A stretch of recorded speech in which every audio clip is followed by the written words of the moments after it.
ठीक आहे जरा जरा सासू तर मांडली कापा ठेवायचं पाहिजे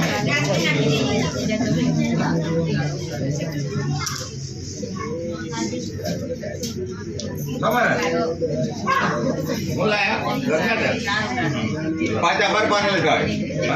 पाच आभार मान आज होय आज होय